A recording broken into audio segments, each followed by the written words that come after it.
So, after this, Papa Ramdas wanted Yogiji to leave the ashram.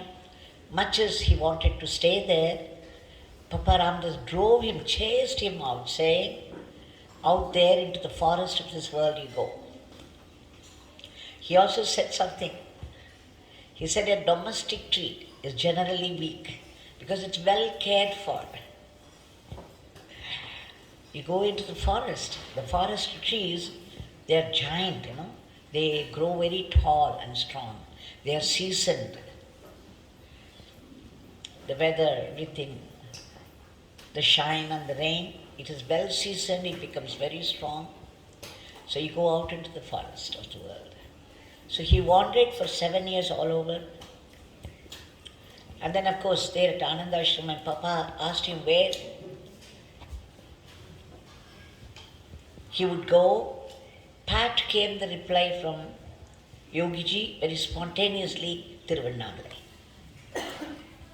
So in 1959 he landed in Tiruvannamalai. After that there was no turning back, no returning. He stayed in the streets of Tiruvannamalai for 17 years because no ashram would give shelter. It is understandable because an ashram is meant for certain purposes and they have to cater to that alone. So he had no roof overhead, he had no meal waiting for him, and he was here and there were some famous haunts where he was found. So after 17 years, some devotees gathered about him because they understood he was not a common beggar.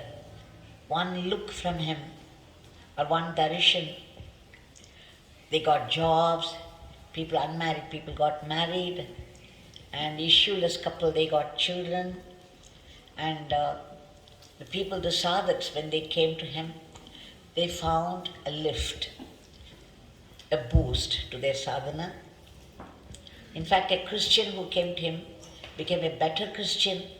A Muslim who came to him became a better Muslim. A father became a better father. A mother became a better mother. So you see, wherever we are, from that level we get a boost. That's what the presence of a great jnani does. In fact, Bhagwan used to say, we all have Hyderabad, Allahabad, the Triveni Sangam, We have Jamuna, Ganga, Saraswati. We say it's a holy dip.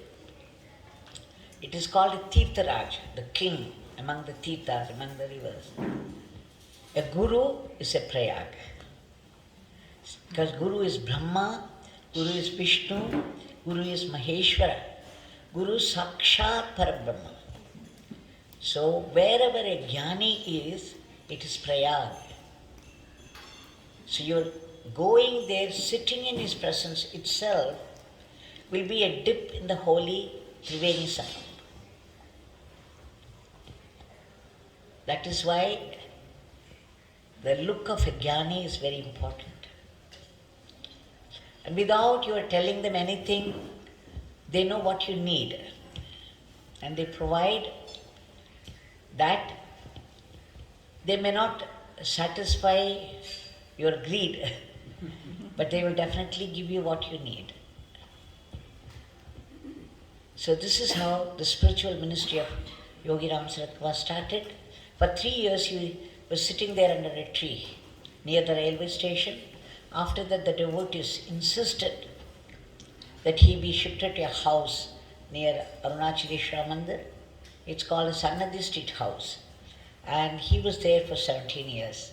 But the Sannadhi Street house was no better than the tree under which he lived. Because he never cleaned it. And there was no cooking, nothing, except some torn mats and then a mud pot for water and some cigarettes.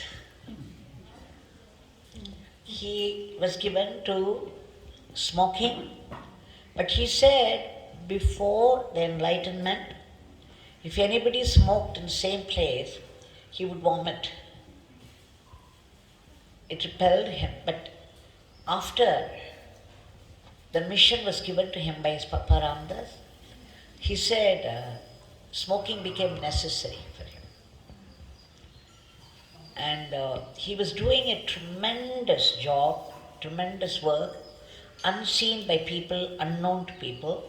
He called it his father's work. So for many, many years he preferred solitude. If he saw even 3 or 4 people coming together, he would run away from the place, go and hide. So many people who have been coming to Ramana Ashram or to Tiruvannamalai for years, they did not get to know him at all. Even if somebody should pass on the word and they would come in search of him, it was very difficult to find him. When I came upon the scene, it was 86, 87, he was already there in Sanadi Street House. And after 1 or 2 years, he started to give regular darshan.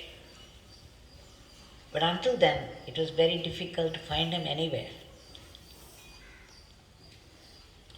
One incident I would like to tell you, because some incidents have teaching lessons for us. One day, when he was there in the streets, he was a North Indian, and there was such madness in his eyes and fire. Otherwise, he was very dirty, he was wearing only dirty rags and uncombed hair, and he had a coconut shell in hand. One day he was walking to some place on the way. Some rowdies, 4 rowdies gathered around him. They started to tease him and then beat him. One man would beat him up and then push him to another man. Another man would give whatever he could and then he would push him. So until the whole body started to bleed. He received such indignities time to time from people, such cruelties.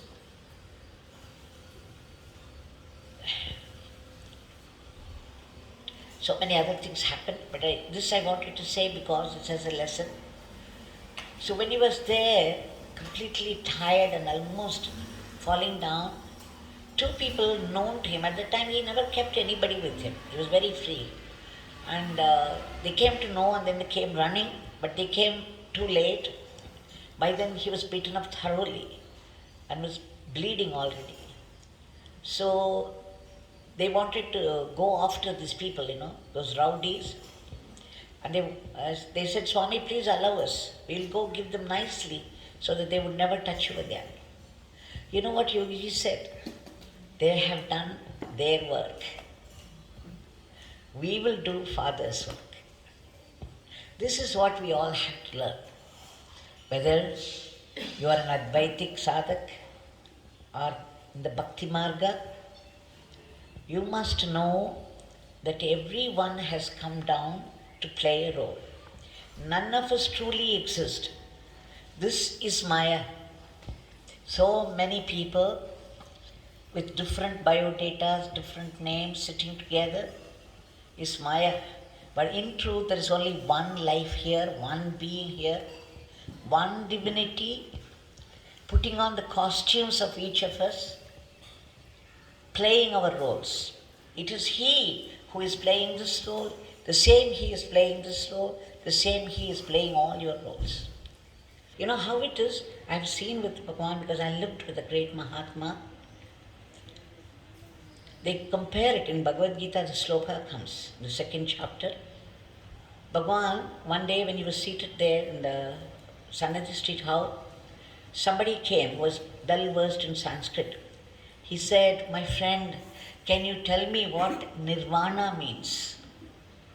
Then he said it's a state of fullness, it's a state of bliss. And then Bhagwan's, this is when I say Bhagwan's Yogi Ramsuratkumar, he quoted the sloka where it says, just as the ocean is ever full, it doesn't depend upon the rivers, bringing waters. In the rainy season, they pour water. They come into the ocean and then it doesn't overflow. The ocean keeps to its boundary, it doesn't overflow. And in the season of summer, the rivers go dry. Does it become any less? The ocean is still in the state of fullness. A jnani is like that. Neither the pleasures of the world nor the sufferings of the world can disturb his state of fullness, state of ananda. So Bhagwan said, if you cannot attain nirvana in this birth, the next best thing to do as sadhana is serve someone who has attained nirvana. Follow his instructions to the letter and very diligently, religiously. And then do everything as seva to him, even if you are a householder. So the main teaching of Bhagwan is chant the name, chant the name, chant the name, to keep up the current of God consciousness, and do everything as seva to him as his instrument, and to the satisfaction of the great soul who has attained nirvana. So serve the Guru who has already attained nirvana, who is in a constant state of communion with God, who is one with the entire creation. You know, one day when I was seated there next to Bhagwan, suddenly he started to wriggle in great pain. I was wondering, maybe there was some attack or something. Why is that? He was never conscious of his body. He would just sit there for hours together still. And when he walked very fast. He was all activity. And he was many, many things and beyond. Okay, now we'll come back to this. He started to writhe in pain. And I was wondering what was happening. And suddenly, in one jump, he got up. He started to run down. He went to the next plot. There was a mango tree. And some people were plucking leaves. Because the next day was Saraswati Puja day. And we used to have mango leaves are very auspicious. So they would decorate, especially the doorway. So there were gunny bats, some 5 of them sitting up at various branches, plucking. He was unable to bear here, sitting. We could not even see from where we were sitting. It was next door. But he knew what the mango tree was going through. And it expressed itself in his body, and he ran. He went and stood there like that with tears in his eyes, and those people, jumped down and ran away. One with the entire creation.